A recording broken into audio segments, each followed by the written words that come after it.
this is all keyed up to the cylinder, and it's the A key. So the A key works right now. So now I'm going to put the A key in. I'm going to turn it like horizontal with the horizon, right? Horizontal. I push this little Smartkey divot pusher in. I just reset the key.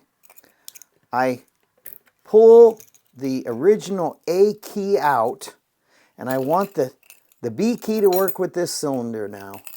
It's so cool. I love these cylinders. I really, really do. Now, if I don't push it all the way in and have the shoulder of the key, which is this little part right here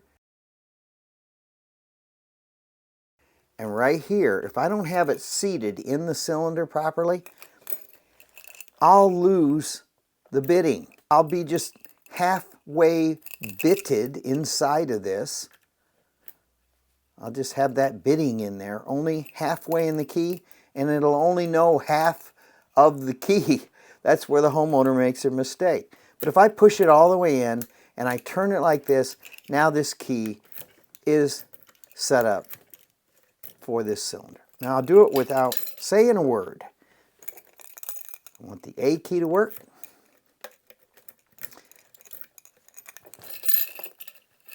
Put the B key in. Turn it sideways. Now these are not special keys. They're not cut the same.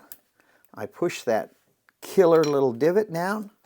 I pull the key out. I put the A key in. I turn it. I could have turned it any direction. It doesn't matter. That's the cool thing about these cylinders. These are all metal inside now. That's why they're so hard to pick. Tool on the internet, you could literally pull the guts out of these things. Well, you can't do that anymore. That's 5 years ago. So now we're set up here.